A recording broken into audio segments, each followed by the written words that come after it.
Hello बच्चों, आप सभी का फिर से स्वागत है पर्यावरण अध्ययन की क्लास में, कक्षा में। अब तक हम 6 चैप्टर कर चुके हैं कंप्लीट, जिनका लिंक आपको डिस्क्रिप्शन बॉक्स में मिल जाएगा।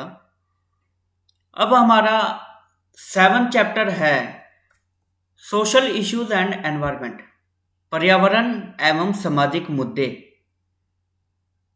अर्थात इस चैप्टर में हम क्या पढ़ने वाले हैं कि पर्यावरण से जुड़े हुए क्या क्या सामाजिक मुद्दे हैं जो कि हमारे समाज के लोगों की, हम सब की जीवन को प्रभावित करता है। तो वो सभी सामाजिक मुद्दे हम यहाँ पे पढ़ेंगे।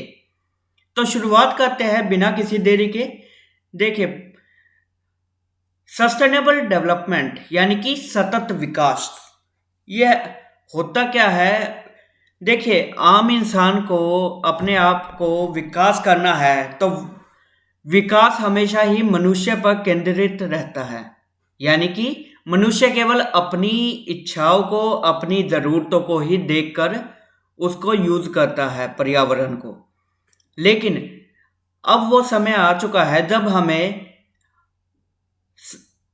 केवल विकास के बारे में सोचने के बजाय सतत विकास के बारे में सोचना होगा। ये सतत विकास है क्या? देखिए, बहुत ही आसान उदाहरण में यदि आपके सामने दूं, आपको पता है कि कोयला जो है, खनिज, वो बहुत ही मतलब कि फिक्स क्वांटिटी में हमारे पास है पृथ्वी में। यदि कोयला खत्म हो जाता है तो हम दोबारा कोयले को नहीं बना सकते। ठीक है, तो अब क्या है कि यदि हम जनसंख्या के हिसाब से ज़्यादा कोयले को खत्म कर देते हैं, यूज कर लेते हैं, तो हमारे आने वाली भावी पीढ़ियों के लिए कोई कोयला नहीं बचेगा। तो ये सतत विकास हमारे आने वाली पीढ़ी की आवश्यकताओं के ऊपर निर्भर करता है या उसी पे बेस है।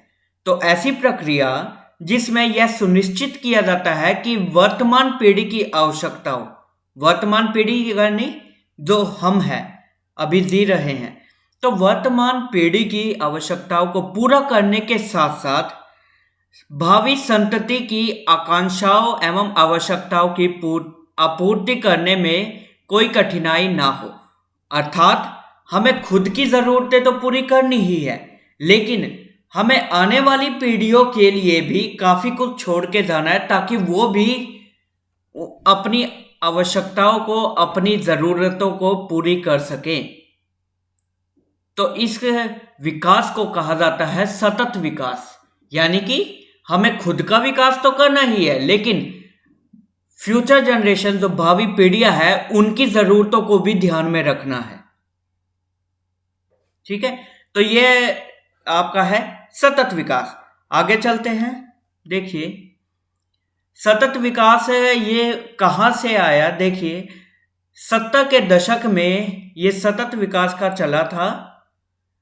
रियो डी जेनेरियो क्या है? जगह का नाम है, ब्राजील में, जहाँ पे 1992 में संयुक्त राष्ट्र एनवायरमेंटल एंड डेवलपमेंट पर एक संगोष्ठी यानी कि सेमिनार ऑर्गेनाइज करवाया गया था, जिसे अर्थ सम्मेलन के नाम से जाना गया था, पृथ्वी सम्मेलन। और इसका उद्देश्य क्या था कि अंतर्राष्ट्रीय स्तर पर सभी देशों के बीच में परस्पर सहयोग को बढ़ावा देना। और इसके एजेंडा 21 में एक सतत विकास भी एक मुद्दा था। ठीक है, तो वहां से लेके अब तक ये काफी ज्वलनशील मुद्दा है कि हमें सतत विकास करना है, हमें सस्टेनेबल डेवलपमेंट करनी है। अब बात करें कि कौन कौन से पहलू है महत्वपूर्ण जो कि सतत विकास से डील करते हैं। एक तो है इंटरजनरेशनल इक्विटी यानी अंतर संतति समानता, और दूसरी है अंतः संतति समानता, इंट्रा जनरेशनल इक्विटी। दोनों का क्या अर्थ है कि इंटरजनरेशनल इक्विटी का मतलब है कि हम भावी पीढ़ियों के लिए स्वच्छ प्राकृतिक वातावरण और संसाधनों को सहेज कर रखने पर विशेष गौर से बल दिया गया है। हमें ध्यान में रखना है कि उनकी जरूरतें जरूर पूरी हों। वही यदि हम इंट्रा जनरेशनल बात करें तो हम विकसित और विकासशील देशों के बीच बढ़ती हुई दूरी के तौर पर अंतर्राष्ट्रीय लेवल पर हम आपस में सतत विकास के लिए काम करेंगे, ज़रूरतों को ध्यान में रखेंगे। उसके लिए तकनीकें प्राप्त करनी हो तो तकनीकें प्राप्त करो, लेकिन हमारी भावी पीढ़ियों के लिए ज़रूर छोड़ के जाएं हम। तो ये आपके दो पहलू है, ये आ गया आपका इंडिविजुअल लेवल पर और ये आपके इंटरनेशनल लेवल पर। ठीक है, अब आगे बात करते हैं कि सतत विकास के क्या क्या उपाय हैं। मतलब हम सतत विकास कर कैसे सकते हैं, हमें क्या क्या जरूरी है उसमें। पहला पॉइंट है रिसाइकलिंग, यानी कि जैसे मान लीजिए आपके प्लास्टिक की बोतल है आपके पास, तो हमें प्लास्टिक की बोतल को रिसाइकल करना है। यूज किया तो फेंक के निचोड़ के तोड़ने की बजाय आप उसको रिसाइकल करें, जिससे क्या होगा, हमारे आज के समाज की ज़रूरत भी पूरी हो जाएगी और कम से कम कचरा भी फैलेगा, जिससे हमारे आने वाली भावी पीढ़ियों को नुकसान नहीं होगा। तो पहला पॉइंट है रिसाइकलिंग। फिर उसके बाद है जागरूकता, पर्यावरण शिक्षा को लेके लोगों को जागरूक करना, सही तकनीक का उपयोग, यानी कि आपको तकनीक के माध्यम से अपने ज़रूरतों को पूरा करना है। उदाहरण के तौर पे जैसे पहले कभी सोलर पैनल आए थे, राइट, तो सोलर पैनल में सिलिकॉन का यूज किया जाता है। सिलिकॉन से हमें एनर्जी मिलती है, जिसकी वजह से हम सूर्य की एनर्जी को हम यूज कर सकते हैं अपनी बिजली के तौर पे। लेकिन अब समय के हिसाब से जैसे जैसे हमारी जनसंख्या बढ़ रही है, डिमांड बढ़ रही है, तो हमें ज़रूरत किस चीज़ की है कि भाई हम इसमें तकनीक का यूज करते हुए इसको और एफिशिएंट बना सकें।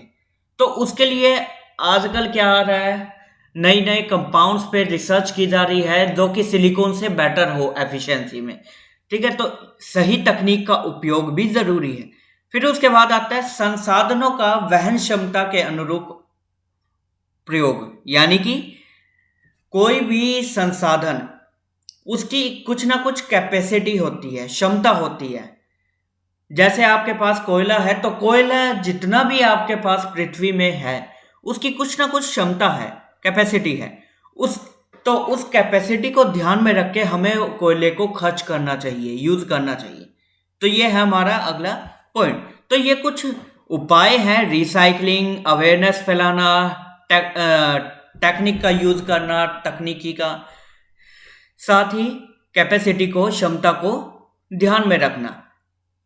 आगे बात करते हैं, तो इन्हीं सभी को ध्यान में रखते हुए हमें सतत विकास की तरफ अग्रसर होना है। अगला आता है आपके पास ऊर्जा से संबंधित शहरी समस्याएं, यानी कि आपके पास अर्बन प्रॉब्लम्स क्या है, जो किससे रिलेटेड है, एनर्जी से। आपके शहरों में एनर्जी को कंज्यूम किया जाता है, यूज किया जाता है, लेकिन जैसे जैसे शहरी विकास होता है तो हमें और एनर्जी की ज़रूरत होती है। ठीक है, और हमें ऊर्जा की ज़रूरत होती है। तो उसको लेके क्या किया जा सकता है, देखिए शहरों में निम्न क्षेत्रों में ऊर्जा की मांग की बढ़ोतरी पाई जाती है। ठीक है, जैसे बिजली का, आपके पास दफ्तर आदि पहुंचने के परिवहनों की ज़रूरत है, ट्रांसपोर्ट की ज़रूरत होती है। ठीक है, ऐसे ही खाने पीने की ज़रूरत है आपकी। ठीक है, और जो वेस्ट आपके पास जनरेट होता है, जो आपके पास अवशिष्ट आता है, उसके निपटारे की ज़रूरत है। तो ये सभी आपके शहरों में होता है। अब बात करें कि जल संरक्षण क्या है, वाटर कंजर्वेशन। आपको पता है कि जल आपका एक प्राकृतिक संसाधन है, और सतत विकास में भी हमने यही कहा कि हमें संसाधनों को बहुत ध्यानपूर्वक खर्च करना है। तो वाटर को कंजर्व करना बहुत ज़रूरी है। ठीक है, तो वाटर कंजर्व करने के लिए हमें ये उपाय किए जा सकते हैं, जैसे कि जलवाह की रोकथाम, बहते हुए पानी को रोकना। राइट, आप नल का खुला छोड़ गए जिससे पानी बहने लग रहा है, तो उसको रोकना, ठीक है। फिर उसके बाद वाष्पीकरण में कमी, यानी कि हमें पानी को वाष्प करके उठाने की बजाय आपको ज़्यादा से ज़्यादा यूज करना है। ऐसे ही मृदा में जल संचय, जो पानी है वो मृदा में चला जाए, जिसकी वजह से भी हम संरक्षण कर सकते हैं, ठीक है। जल के पुनरुपयोग, तो ये कुछ है आपके पास तथ्य है जो कि जरूरी है जल संरक्षण के लिए, हमें ध्यान में रखना होता है, ठीक है। फिर उसके बाद कहते हैं रेन वाटर हार्वेस्टिंग। ये आपने वर्ड सुना भी होगा कि जो वर्षा का जल है उसको संग्रहित किया जा सकता है, संग्रहण किया जा सकता है। तो संग्रहण करने के लिए हमें क्या फायदे हैं, ये कुछ फायदे हैं आपके पास कि जल की हानि से बचा जा सकता है, सड़कों पर पानी भर जाता है उससे बचा जा सकता है, जल आपूर्ति में सुधार लाया जा सकता है। भूजल, भूजल कौन सा है, ग्राउंड वाटर, ये मैं पहले बता चुका हूं, तो उसमें बढ़ोतरी की जा सकती है। क्यों? क्योंकि रेन वाटर को आप धरती के अंदर समाहित कर देंगे तो उससे क्या होगा, भूजल बढ़ जाएगा, स्तर बढ़ जाएगा। तो ऐसे ही कुछ और, तो कुछ विधियां हैं, तरीके हैं जिनसे आप वर्षा जल को संग्रहित कर सकते हैं, जैसे सहित टैंकों का निर्माण, कि आप टैंक बना सकते हैं और पानी का जल को या जो आपका वर्षा का जल है उसको उसमें स्टोर कर सकते हैं, भंडारण कर सकते हैं। ऐसे ही जो छोटी नदियां हैं उन पर छोटे बांध बनाकर भी आप रेन वाटर को या वर्षा के जल को संग्रहित किया जा सकता है। ऐसे ही वर्षा के जल को पाइपों द्वारा ग्राउंड वाटर में संग्रहण, यानी कि आपने टैंक बनाया, टैंक में पानी इकट्ठा हो रहा है वर्षा का, और पाइप के जरिए वो वर्षा का जल आप भूमि में भेज रहे हैं, धरती के अंदर, ठीक है। तो ये कुछ आपके पास विधियां हैं जिनसे आप संग्रहित कर सकते हैं। ट्रेडिशनल रेन वाटर हार्वेस्टिंग, यानी कि परंपरागत तौर पे पुराने समय में हम वर्षा के जल को कैसे संग्रहित करते थे, तो उसमें हम क्या करते थे, वही कि आपके पास टैंक बना दिए, ठीक है, और उन टैंकों में हम पानी का भंडारण करते थे। तो ये बहुत पुरानी परंपराएं हैं जो हमारे समय में चलती आ रही है, तो इनको कहा जाता है traditional rain water harvesting. Modern techniques क्या है, मॉडर्न टेक्निक्स में हम क्या करते हैं कि आपके पास जो टैंक बना दिया, टैंक में पानी इकट्ठा हो गया, उसको या तो कुएं के जरिए या फिर अंडरग्राउंड आप उसको एक लंबे पाइप के जरिए ग्राउंड वाटर में मिला देते हैं। तो ये है आपकी मॉडर्न टेक्निक्स, जैसे यहाँ बताया गया है। ये वर्षा का जल है जो कि छत पे इकट्ठा हो रहा है और पाइप के जरिए ये कहाँ जा रहा है, या तो हैंडपंप में या फिर आपका कुएं में, और ये क्या है, आपका ग्राउंड वाटर, ठीक है। तो ये है आपकी मॉडर्न टेक्निक जिसके थ्रू आप रेन वाटर को हार्वेस्ट कर सकते हैं। अगला इश्यू चलते हैं वाटरशेड मैनेजमेंट। वाटरशेड क्या होता है, आपका जलाशय, ठीक है, आपके तालाब वगैरह जहाँ पानी इकट्ठा होता है, काफ़ी तालाब हो गया, झील हो गया, तो ये सब वाटरशेड है। तो उसकी मैनेजमेंट कैसे की जा सकती है, प्रबंध क्यों ज़रूरी है, और उसमें क्या किया जा सकता है। देखिए, वो जो आपका तालाब है उसके पानी की ही वजह से आपको सबको बहुत फ़ायदा होता है ना। तो उसकी मैनेजमेंट के लिए क्या क्या ज़रूरी है कि भाई वहाँ का पानी ना सूखे, पानी में यदि आपके काई वगैरह लग गई है तो उस काई को हटा दीजिए, हैं, वहाँ के जो पशु है, जंतु है, वो वहाँ पानी पी सके तो उसकी सफाई वगैरह करते रहें। तो ये सब आप वाटरशेड मैनेजमेंट में देखते हैं। उसके बाद आता है आपका रिसेटलमेंट एंड रिहेबिलिटेशन इश्यूज, कि आपने अब तक वाटरशेड मैनेजमेंट देखा, कोई इशू नहीं। वाटरशेड मैनेजमेंट के बाद आपके पास कुछ इश्यूज हमारे पास आते हैं, जैसे कि पुनर्वास। मान लीजिए आप कहीं पे तालाब बनाना चाह रहे हैं, ठीक है, किसी एरिया में, गांव में, तो वो तालाब बनाने से पहले जो वो भूमि है वहां पे काफी लोग भी रहते होंगे, तो लोगों का पुनर्वास, यानी कि उनको एक जगह से हटाकर दूसरी जगह ले जाना, तो उसको कहा जाता है रिसेटलमेंट एंड रिहेबिलिटेशन इश्यू।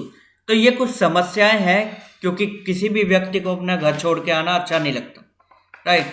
तो यदि कोई ऐसा वाटरशेड हम बनाते हैं तो इन दैट केस काफ़ी सारे लोगों को विस्थापित किया जाता है, पुनर्वास किया जाता है, नई जगह पे भेजा जाता है, जिसके लिए हमें काफ़ी समस्याओं का सामना भी करना पड़ता है।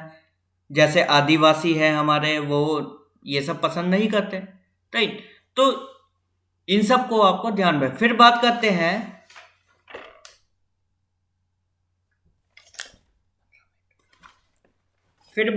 हैं आपके पास बांध परियोजनाएं एवं विस्थापन। ये विस्थापन जो है या आपका जो पुनर्वास है, ये केवल वाटरशेड की वजह से नहीं। आप जैसे कि मान लीजिए आपने बांध बनाया, डैम बनाया, तो डैम बनाने से पहले वहां की जमीन पर जो आपका जंगल होगा, आप उस जंगल को भी काटेंगे, और साथ ही काटने के बाद वहां पे जो लोग रह रहे हैं काफी वर्षों से, उन लोगों को विस्थापित भी करेंगे, कहीं ना कहीं भेजेंगे, जिसकी वजह से अक्सर झगड़े होने के चांस है, कन्फ्लिक्ट्स होते हैं, राइट। उदाहरण के तौर पे बहुचर्चित एक सरदार सरोवर परियोजना है, जिसके तहत लगभग 3000 छोटे बांध बनाकर नर्मदा के जल से बिजली का उत्पादन, सिंचाई और पीने के जल की व्यवस्था की गई है। लेकिन इसके लिए, इसकी वजह से लगभग 573 गांवों में पानी की वजह से डूबने का खतरा रहता है, जिनसे 3 लाख लोगों पर इसका सीधा प्रभाव पड़ रहा है। साथ ही आदिवासियों के मानव अधिकारों का हनन भी हो रहा है। तो ये आपका एक विषय अध्ययन है, एग्जाम्पल है, जो कि बताता है कि कैसे लोगों को समस्याओं का सामना करना पड़ता है। तो ये हो गया डिस्प्लेसमेंट ड्यू टू डैम्स। ऐसे ही माइनिंग की वजह से भी डिस्प्लेसमेंट हो सकता है, खनन से। उदाहरण के तौर पे किसी पे मान लीजिए कोई कुछ लोग, काफ़ी लोग, वो पर्वत के पास रहते हैं और उस पर्वत पर खनन चल रहा है। इसका सबसे बढ़िया उदाहरण आपके पास अरावली की श्रृंखलाएं हैं, अरावली की पहाड़ियाँ, जो कहाँ पर है, जो आपके पास ये साउथ हरियाणा में, दक्षिण हरियाणा में और उत्तर राजस्थान में। तो वहाँ पे आपके पास अरावली की पहाड़ियाँ हैं, जिनको खनिज के लिए खनन किया जाता है, और उस खनन की वजह से काफ़ी सारे लोगों का विस्थापन हो रहा है, ठीक है। ऐसे ही ये आपका उदाहरण है, देख लेना। ऐसे ही डिस्प्लेसमेंट किया जा सकता है, किसकी वजह से? Due to creation of national park. National park क्या है, ये हम बायोडाइवर्सिटी में पढ़ चुके हैं, जैव विविधता में। तो एक नेशनल पार्क बनाने के लिए किस लिए बनाया जाता है वो मैं बता चुका था, ताकि हम संरक्षण कर सके किसका? जैव विविधताओं का, बायोडाइवर्सिटी को बचा सके। लेकिन उसके लिए भी काफी डिस्प्लेसमेंट हो सकता है, ठीक है। उदाहरण के तौर पे जैसे केरल में वायनाड एक जगह है, वन्य जीव अभ्यारण्य यानी कि सेंचुरी है, जहां पर लगभग 53,472 परिवारों को विस्थापित किया गया था। यानी कि इस भूमि पर इतने लोग रह रहे थे, लेकिन वहां पे केरल की सरकार ने अनाउंस किया कि हम यहाँ पे सेंचुरी बनाएंगे। तो सेंचुरी के लिए जो परिवार थे उनको विस्थापित कर दिया गया, ठीक है। तो ये आपका एक उदाहरण है। रिहैबिलिटेशन इश्यूज यानी कि पुनर्स्थापन से जुड़े मुद्दे। अब मान एक जगह से आपने विस्थापित तो कर दिया, विस्थापित मतलब कि आपने लोगों को कहीं और भेज दिया, कोई बात नहीं है, लेकिन उनको कहीं ना कहीं तो आप जगह देंगे ना। ऐसा तो है नहीं कि भाई आपने लोगों को उनकी जमीन से तो निकाल दिया, लेकिन कोई नई जगह आपने दी नहीं, ठीक है। तो ये तो एक तरह से उनके खिलाफ अन्याय हो गया। तो इसी वजह से पुनर्स्थापित किया जाता है, रिहैबिलिटेट किया जाता है, ठीक है। तो रिहैबिलिटेशन पॉलिसी आपकी ये देखिए यहाँ है। पुनर्स्थापन के लिए राष्ट्रीय पुनर्स्थापन नीति की आवश्यकता है। उदाहरण के तौर पे सरदार सरोवर परियोजना, ये मैं अभी बता चुका था, इसमें काफ़ी लोगों डिस्प्लेस हुए थे। तो उन डिस्प्लेस लोगों को नई जगह देना वो ज़रूरी है। ठीक है, आगे देखते हैं। Environmental ethics issues and possible solution, यानी कि पर्यावरण नैतिकता के क्या क्या मुद्दे हैं एवं क्या क्या उपाय हैं। तो पर्यावरण नैतिकता से क्या अभिप्राय है कि वह विषय, सिद्धांत या दिशा निर्देश, यानी कि वह सब्जेक्ट, प्रिंसिपल्स एंड डायरेक्शंस जो मनुष्य और पर्यावरण के बीच की क्रियाओं और प्रतिक्रियाओं को दर्शाते हैं। पर्यावरण के अपघटन विकृत मस्तिष्क और विकृत मन की देन है। ठीक है, तो यानी कि एनवायरमेंटल एथिक्स क्या है? वो सब्जेक्ट, प्रिंसिपल और डायरेक्शन जो कि मनुष्य तथा पर्यावरण के बीच के क्रियाओं और प्रतिक्रियाओं को दर्शाती हैं। तो कुछ ऐसे सिद्धांत और डायरेक्शंस हैं जिनको कंबाइनली हम कहते हैं एनवायरमेंटल एथिक्स। ठीक है, तो अब क्या क्या है इसमें देखिए। मानव केंद्रित मत, यानी कि केवल मनुष्य के बारे में सोचते हैं यदि कोई इंसान है, तो उसका मतलब क्या है कि एनवायरमेंट के बारे में आप नहीं सोच रहे हैं, केवल मनुष्य के बारे में सोचना है। मनुष्य को यहाँ पे किसी जंगल में मान लो रहने के लिए घर चाहिए, तो घर चाहिए, लकड़ी काटेगा और घर बनाएगा, लेकिन उसने एनवायरमेंट के बारे में नहीं सोचा। वैसे ही परिस्थिति केंद्र मत, यानी कि मनुष्य का ही नहीं, आपको जीवों के बारे में भी सोचना होगा, परिस्थिति का बारे में सोचना होगा। तो ये आपके कुछ इश्यूज हैं एनवायरमेंटल एथिक्स। तो हमें, यदि मैं आपको कंपाइल करूं, समरी करूं, तो जो हमारे इश्यूज हैं एनवायरमेंटल एथिक्स में, हमें ना केवल मनुष्य का बल्कि परिस्थिति का भी हमें देखना होगा, उसको भी ध्यान में रखना होगा, तब जाकर हम अपने सही मायने में पर्यावरण को बचा पाएंगे। आगे बात करते हैं जलवायु परिवर्तन, क्लाइमेट चेंज। ये वर्ड आपने शायद कभी अखबारों में सुना हो कि जो हमारा जलवायु है पृथ्वी की, उसमें उसका तापमान बढ़ने लग रहा है, टेम्परेचर बढ़ रहा है, क्लाइमेट चेंज हो रहा है। और ये आप अक्सर देखते भी होंगे कि पहले जहाँ पे सर्दी आपकी सही समय पे आती थी, अब वो लेट तक रहती है सर्दियाँ। ऐसे ही गर्मियाँ हैं, वो लेट तक रहती है या जल्दी आ जाती हैं। तो ये जो असंतुलन है उसको हम कहते हैं जलवायु परिवर्तन। असंतुलन किसकी वजह से है? जलवायु परिवर्तन की वजह से।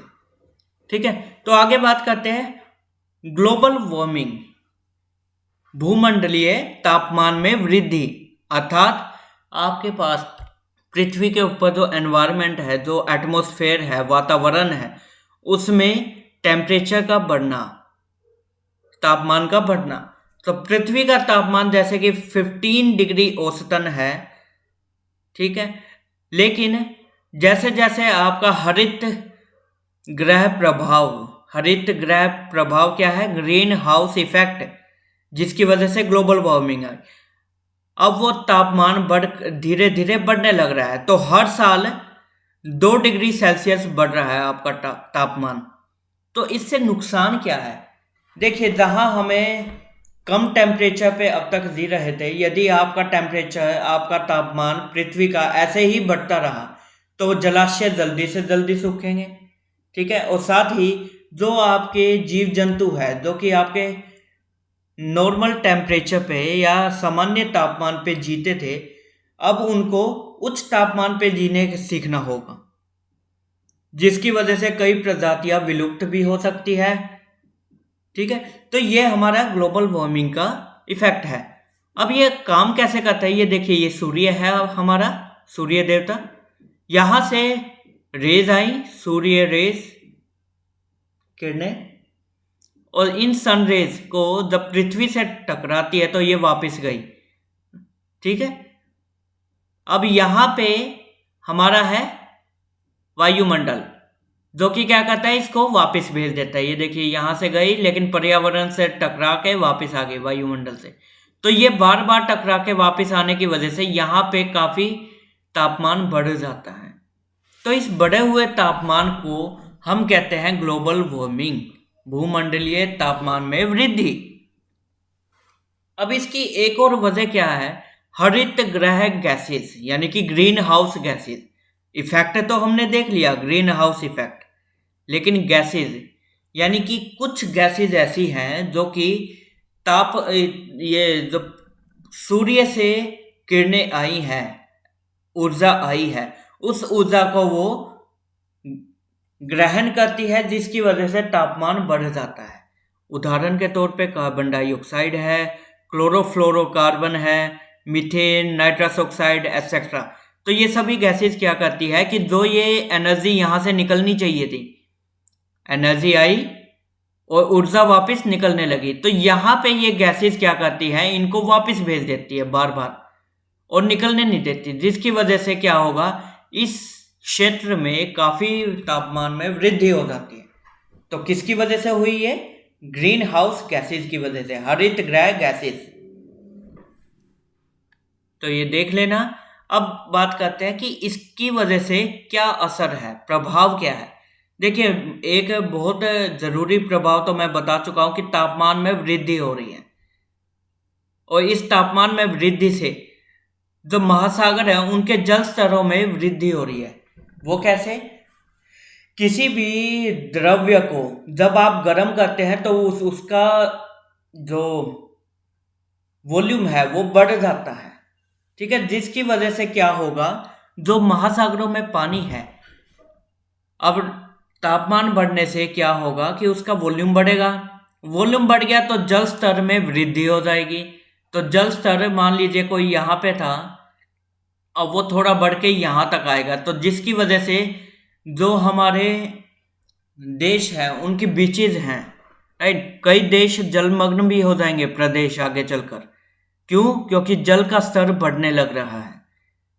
ऐसे ही मनुष्य के स्वास्थ्य पे भी प्रभाव होगा, क्योंकि तापमान यदि ज़्यादा है तो उससे आपकी बीमारियां भी ज़्यादा फैल सकती हैं, बीमारियों के संक्रमण की संभावनाएं भी हैं, जिसकी वजह से हमारे स्वास्थ्य पे प्रभाव होगा।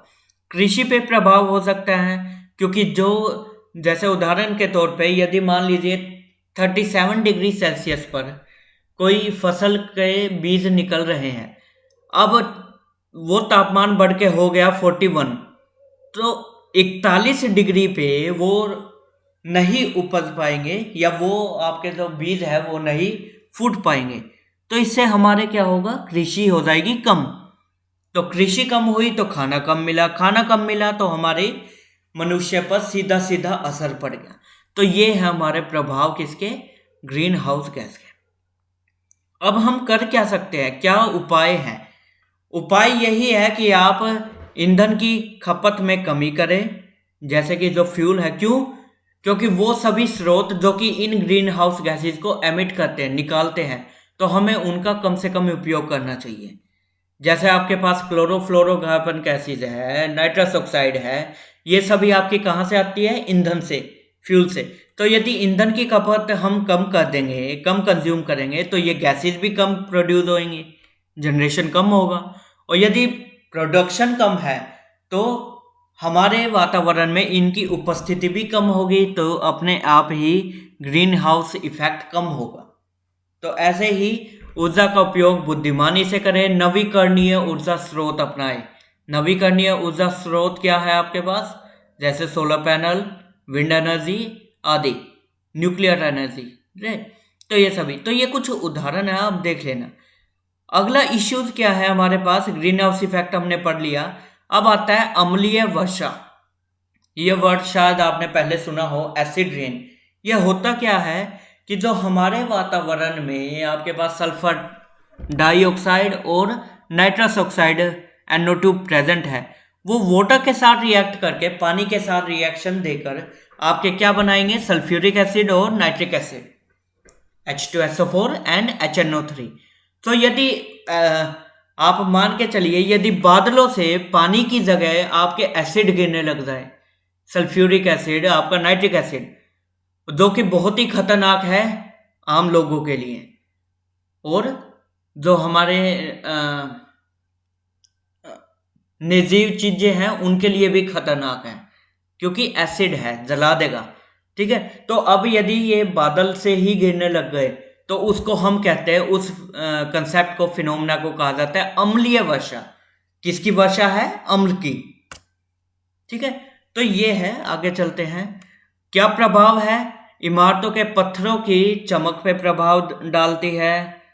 ठीक है, चमक कम होती है। साथ ही में जो जल है नदियों का, उनको अम्लीय कर देती है, जिससे वहां पे रहने वाले जीवों पे असर पड़ता है।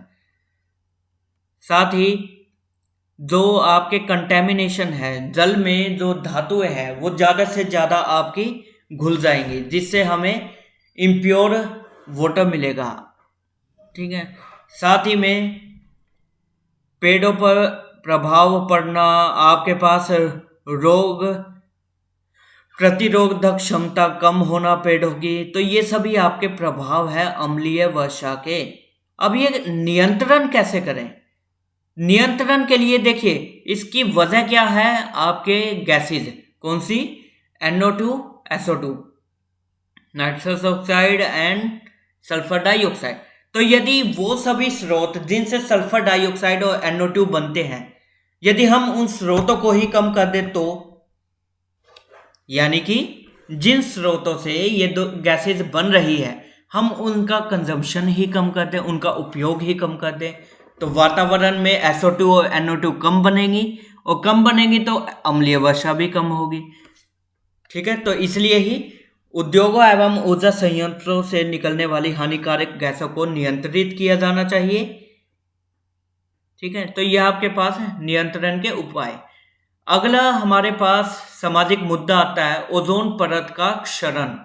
यह आपने सुना होगा, ओजोन लेयर डिप्लीशन। हमारे पास स्ट्रेटोस्फेयर में होता क्या है? एक लेयर है ओजोन की। ठीक है, उस ओजोन लेयर का क्या काम है कि जो सूर्य से हमारे पास एनर्जी आती है, अल्ट्रावायलेट रेज, तरंग दैर्ध्य आती हैं, पैराबैंगनी किरणें जो आती हैं, तो ओजोन क्या करती है? उनको रिफ्लेक्ट कर देती है वापस, यानी कि अंतरिक्ष से आई और अंतरिक्ष में ही वापस भेज दी, जिसकी वजह से पृथ्वी के पर्यावरण में तरंग ये पैराबैंगनी किरणें नहीं आती, अल्ट्रावायलेट रेज नहीं आती। तो ये हमारे लिए अच्छा है या बुरा है? ऑफ कोर्स ये अच्छा है। क्यों?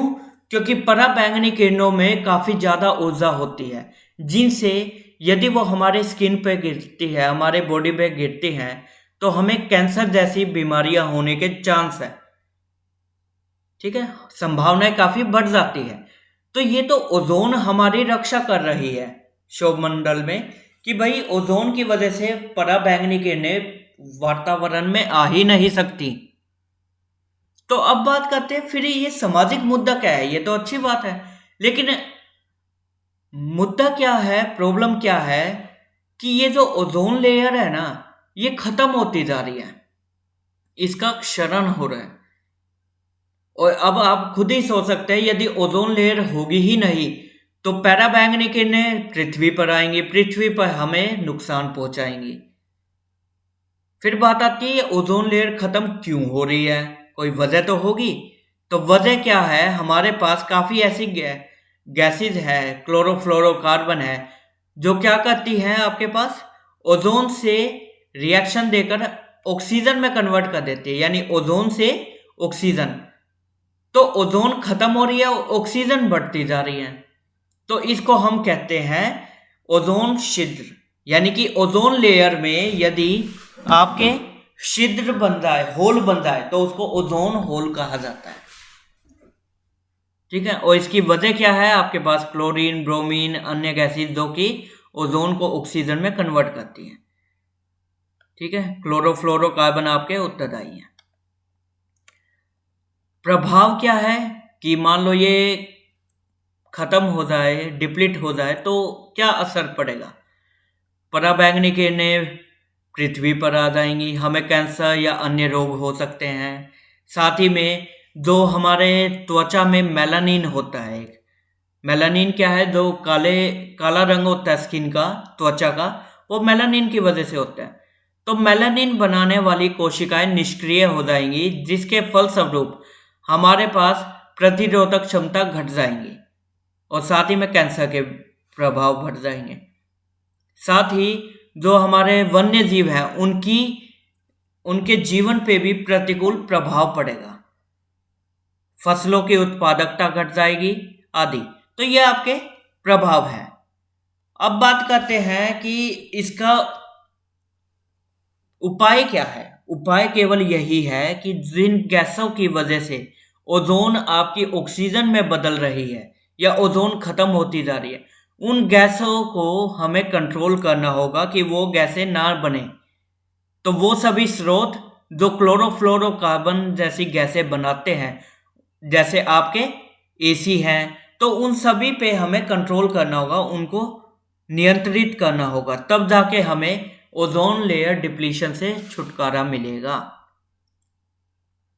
फिर उसके बाद आता है आपका न्यूक्लियर होलोकॉस्ट, नाभिकीय दुर्घटना। ये क्या है कि कोई आपके पास नाभिकीय ऊर्जा संयंत्र है, उसमें मान लो किसी दुर्घटना की वजह से जो रेडियो एक्टिव आपके पास केमिकल है, वो आपके रेडियोथर्मी जो केमिकल्स है उसकी वजह से आसपास पड़ोस में रहने वाले लोगों पर रेडिएशन का असर होगा, जिससे आसपास के कई हजारों किलोमीटर्स में जो लोग वन्य जीव रह रहे हैं उनकी मृत्यु हो जाएगी। तो उसको कहते हैं नाभिकीय दुर्घटना। ठीक है। उदाहरण के तौर पे चेरनोबिल जो कि रशिया में है, ये मैं बता चुका हूँ, पहले भी उदाहरण दिया है कि इसमें क्या है कि चेरनोबिल में जो रशिया में जगह का नाम है, वहां पे के नाभिकीय संयंत्र था। तो 1986 में लीकेज की वजह से वहां पे एक बम फटा, या कह लो कि नाभिकीय संयंत्र से रेडिएशंस निकलने लगी, जिससे काफी बड़ा धमाका हुआ। और उस धमाके की वजह से कई हजारों किलोमीटर्स में जो भी जैव विविधता थी, बायोडाइवर्सिटी थी, वो हो गई खत्म। ठीक है। अगला हमारे पास इश्यूज है वेस्टलैंड रिक्लेमेशन, यानी कि प्रतिभूमि सुधार, कि जो हमारे पास बंजर जमीन बनने लग रही है, वेस्टलैंड है, हम उनको दोबारा से कैसे उसको उपजाऊ बना सकते हैं। तो वो सब है आपका वेस्टलैंड रिक्लेमेशन। उदाहरण के तौर पे आप अधिक से अधिक पेड़ लगाएं जिनसे हो सकता है। ठीक है। अब बात करते हैं कौन कौन सी ऐसी प्रैक्टिसेस हैं, तरीके हैं जिनसे वेस्टलैंड को सुधार किया जा सकता है। तो जैसे कि लैंड डेवलपमेंट एंड लीचिंग, भूमि विकास एवं धुलाई, जल के निकास की व्यवस्था करना, सिंचाई के तरीके में परिवर्तन करना। जूम कल्टीवेशन आपने सुना होगा, तो जूम कल्टीवेशन भी आपका यही करता है कि वेस्टलैंड बनती है उसमें, तो उसको अवॉइड करना। उन्नत बीज एवं फसलों में बदलाव, कि आप फसल जो बीज है उन्नत किस्म के यूज करें और फसलों में बदलाव से बचें। जिप्सम हो गया, जिप्सम से खाद, जैविक खाद यानी कि ऑर्गेनिक फर्टिलाइजर यूज करना, पौधों का वृक्षारोपण करना, पौधे लगाना। तो ये सभी आपके उपाय हैं किसके, भूमि सुधार के। अब बात करते हैं आगे कंज्यूमरिज्म एंड वेस्ट प्रोडक्शन, यानी कि उपभोक्तावाद एवं अवशिष्ट उत्पादन। क्या मतलब है इसका? देखिए, इसका उदाहरण के तौर पे यदि हमसे बताएं, आज के समय में बिस्लेरी की बोतल्स आपकी आती है 10-20 रुपए की। ठीक है। तो पानी की प्यास जहां लगी, आपने बिस्लेरी ले लिया, बोतल ले ली, खरीद ली, और बचे हुए जो प्लास्टिक है उसको फेंक दिया। तो वो प्लास्टिक क्या है, वेस्ट प्रोडक्शन। और कंज्यूमरिज्म क्या है कि आपके पास इतनी पावर है, क्षमता है कि आप बिस्लेरी की बोतल खरीद सकते हैं, ज्यादा से ज्यादा बोतल ले सकते हैं। ठीक है। तो दोनों में से हमारे पास जरूरी क्या है? देखिए, कंज्यूमरिज्म या उपभोक्तावाद, आपके पास यदि कमाने के, खरीदने की हैसियत है, आपके पास इतनी क्षमता है, तो वो अच्छी बात है, लेकिन हमें साथ में वेस्ट प्रोडक्शन को भी कंट्रोल करना होगा। आपने एक बार बोतल ली तो उस बोतल में ही पानी भर सकते हैं आप बार बार, न कि हर बार नई बोतल लेने की बजाय। ठीक है, तो यह आपका है। उसके बाद एनवायरमेंटल लेजिस्लेशन, यानी कि क्या पर्यावरण संबंधी कोई कानून भी बना हुआ है? तो हाँ, बिल्कुल। भारत विश्व का पहला देश था जिसने अपने संविधान में पर्यावरण सुरक्षा का प्रावधान रखा था। ठीक है, तो अब पर्यावरण सुरक्षा के लिए क्या क्या संवैधानिक प्रावधान है, तो यह आपसे एग्जाम में पूछा जा सकता है। तो इसमें यह आपके पास है धारा 51 AG, आर्टिकल 51, आर्टिकल 48। तो ये आपके पास आर्टिकल्स है जो कि इंश्योर करते हैं कि पर्यावरण को संरक्षित किया जाए, बचाया जाए। ये हमारे संविधान के आर्टिकल्स हैं। ठीक है, ऐसे ही कोई कानून बने हैं? बिल्कुल बने हैं। ये आपके पास देख सकते हैं कुछ कानून है। पहले वाइल्ड लाइफ प्रोटेक्शन एक्ट 1972, ये क्या करता है कि वन्य जीवों की सुरक्षा के लिए एक्ट बनाए, ये कानून बनाए। ऐसे ही फॉरेस्ट कंजर्वेशन एक्ट, इनके ये जो प्रावधान है ये पढ़ लेना आप, क्योंकि ये एग्जाम में पूछे जा सकते हैं। फॉरेस्ट कंजर्वेशन एक्ट 1980 में बना, यानी कि वन को बचाने के लिए, संरक्षित करने के लिए हमारे पास एक्ट है। फिर उसके बाद water prevention and control of pollution act, जल को संचित करने के लिए, संरक्षित करने के लिए 1976 में ये एक्ट बना, कानून बना। ठीक है, फिर उसके बाद ये एक बोर्ड है, यानी कि पूरे इंडिया में सेंट्रल पोल्यूशन कंट्रोल बोर्ड, ये बोर्ड संस्था बनाई हुई है जो कि आपके प्रदूषण को कंट्रोल करने के लिए बनाई गई है। ठीक है, फिर उसके बाद एक आपके पास कानून आता है, अधिनियम है पर्यावरण सुरक्षा अधिनियम, एनवायरमेंटल प्रोटेक्शन एक्ट, EPA 1986 में। ठीक है, अब बात करते हैं कि हमने कानून तो बना दिए, लेकिन क्या क्या समस्याएं हैं जो कि हम इन कानूनों को लागू करने में हमें झेलना पड़ता है। आपने कानून बना दिया कि वाटर को कंजर्व करना है, ठीक है, बना दिया, लेकिन वो इम्प्लीमेंट हो, लोग उसको माने, तो उसके लिए भी हम क्या क्या मुद्दे हैं जो कि हम डील करते हैं या हमें देखने को मिलता है। तो क्या है, देखते हैं। वन्य जीवन सुरक्षा अधिनियम 1972, अभी अभी आपको बताया, तो उसमें क्या क्या कमियां हैं कि स्थानीय लोगों के संरक्षण के उपायों के बारे में बात नहीं की गई है। पशुओं के जो स्वामित्व है, मालिकाना हक, तो उसके सर्टिफिकेट्स की कोई अनुमति नहीं दी गई है। जम्मू कश्मीर में अब तो खैर आर्टिकल 370 हट गया है, लेकिन जब पहले नहीं था तो उस समय जम्मू कश्मीर में यह अधिनियम लागू नहीं होता था। ठीक है, तो ऐसे ही जो आपका फॉरेस्ट कंजर्वेशन एक्ट है 1980 का, उसमें क्या क्या खामियां है कि हमने आदिवासियों की ज़रूरतों को दरकिनार कर दिया है, हैं, आदिवासियों की भागीदारी को हमने ध्यान में नहीं रखा है। तो ये आपके, फिर उसके बाद प्रदूषण संबंधी अधिनियम कौन कौन से, पोल्यूशन कंट्रोल एक्ट, तो उनमें क्या क्या कमियां है, तो ये सभी आप एक बार ज़रूर देख लेना, क्योंकि ये क्वेश्चन काफ़ी इंपॉर्टेंट है, आ सकता है एग्जाम्स में। ठीक है, फिर उसके बाद एनवायरमेंटल अवेयरनेस क्या है, पर्यावरण चेतना की क्यों ज़रूरत है, ये मैं अब तक बार बार कहता आया हूँ, और आपने अपने महाविद्यालय में भी देखा होगा, चाहे NSS है, NCC है, या कोई और एक्टिविटी है, हम पौधारोपण करते हैं। ठीक है, या फिर जागरूकता के लिए कैंपेन चलाते हैं, पर्यावरण को अवेयर करने के लिए लोगों को। ये सब क्यों ज़रूरी है, क्योंकि ये हमारा पर्यावरण है। यदि हम पर्यावरण को नहीं बचाएंगे तो हम खुद नहीं बच पाएंगे, और यदि हम ही नहीं बचे तो फिर क्या फ़ायदा, है ना।